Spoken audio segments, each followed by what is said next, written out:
You are always out of options when it comes to side dishes, because each time you reach in your pantry, you get some rice or maize flour to make some ugali. So in this recipe, I'm going to be showing you very easy and simple mashed green bananas, cassava, and arrowroots, which is going to turn out very flavorful. It's going to be super versatile because you can serve over some beef stew, chicken stew, or even mutton stew, and each bite is going to be absolutely amazing. And also, this is a perfect way to meal prep some mashed green bananas, cassava, and arrowroots. Keep it in a airtight container and enjoy throughout the week over your favorite stew. Tubers like sweet potatoes, cassava, and arrowroots grow underground, and they're a great source of fiber, have lots of nutrients, vitamins, and minerals, and they're a staple food all over Africa. There are so many ways that you can cook tubers, which include simply boiling, while others include adding in a few veggies and spices here and there to cook a delicious meal. Now, when it comes to green bananas, there are so many ways that you can cook the bananas, including mashing. So in this recipe, you're going to prep up some cassava, which you're going to peel, remove the core, and cut into pieces just like this. Also, you're going to peel some green bananas, arrowroots, and all these veggies you're going to place in water so that they don't oxidize.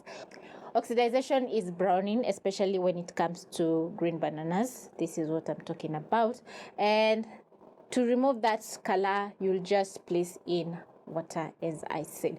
Also, you're going to prep up some carrots. We have coriander, some red capsicum, which you can substitute with green capsicum, yellow capsicum, orange capsicum, whichever capsicum that you have in the house. And also, you're going to need some cooking oil, salt, and seasoning cubes. So the recipe is as simple as that, and the mashing is going to turn out so delicious. So I'm going to start off with placing a pot over high flame. Then I'm going to be adding in my cassava because it takes a while to cook. I'm going to add in together with the water in the bowl and add in some more water, around 3 cups. Add in some seasoning, around a teaspoon of salt.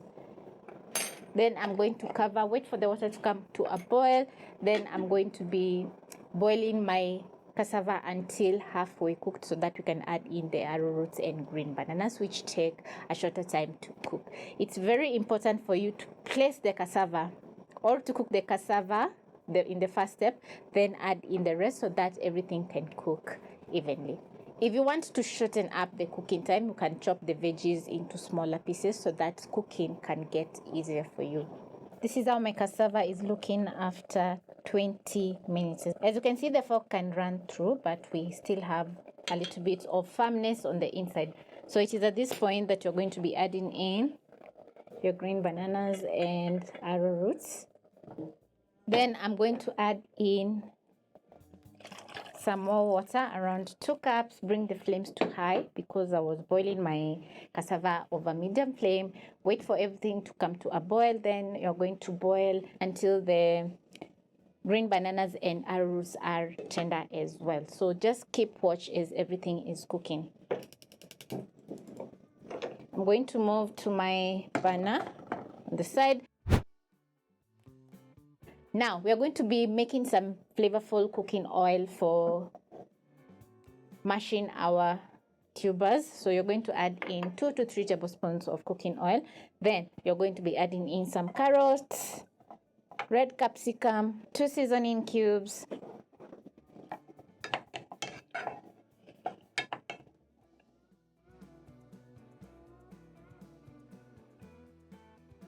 make sure the green bananas, the arrowroots are fully immersed in the water. You can use your spatula to stir in everything.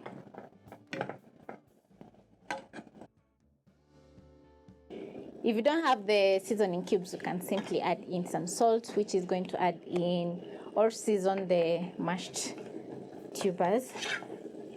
But adding a touch of seasoning cubes is going to make everything very delicious. So you're going to cook the veggies for around 1 to 2 minutes over medium low flame, and this is going to bring out all those lovely natural sugars in the veggies, and everything is going to turn out very delicious. When it comes to carrots and red capsicum, they are slightly sweet, so they have some natural sugars in them.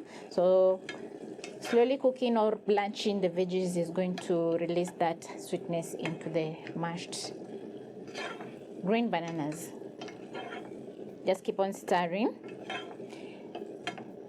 And there is something else that I absolutely enjoy when it comes to mashed potatoes and mashed green bananas or sweet potatoes. It's adding in a touch of coriander. Let me tell you, coriander is a magic herb because once it hits the pan, it gets very flavorful, especially when it comes to making our mokimo. And it's a perfect garnish also.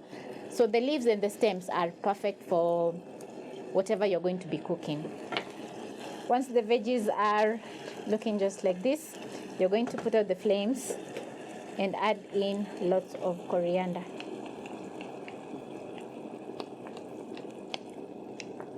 Once you add in the coriander, put out the flames because the pot is still hot, the cooking oil is hot, so it's going to cook together with everything. And this is how it's going to be looking. Just look at that. Tubers are rich in carbohydrates, that is arrowroot, sweet potatoes, cassavas, and yams. So that means that you're going to be full for longer.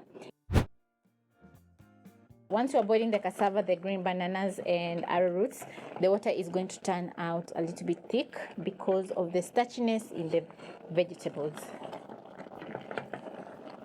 You're going to check if your green bananas are ready. Your cassava will be tender as well, together with the arrowroots. So now you're going to use a masher and mash up everything until smooth. If you notice that your tubers have lots of water, you can drain some, leave some for easier mashing.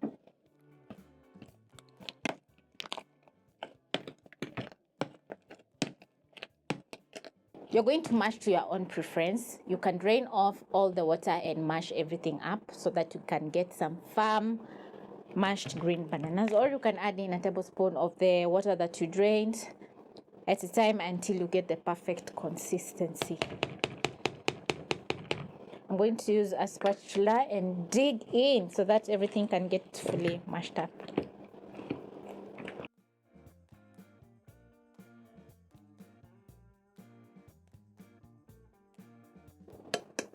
It is at this point that you're going to add in your veggies, and just look at that.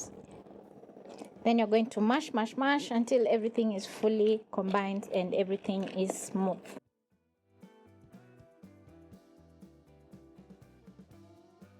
Once everything is fully mashed up, this is how your green bananas are going to be looking. Very colorful, vibrant, filled with a very nice flavor. I'm going to be showing you a very simple hack for serving your mashed potato so that it doesn't stick to your serving spoon. You're going to wrap your spoon or your serving spoon with plastic wrap just like this, which is going to be very easy for you to serve without any sticking.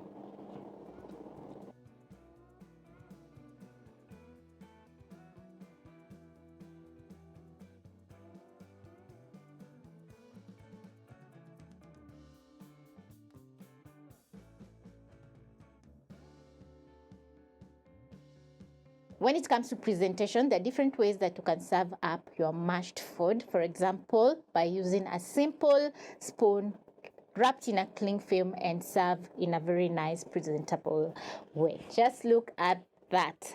Gorgeous. The only thing missing is some beef stew, which I'm going to be making in a few. And if you're interested in learning how to make some delicious, flavorful stew, you can check in the description box for the link where I have so many beef and chicken recipes. Catch you on my next episode. Bye-bye.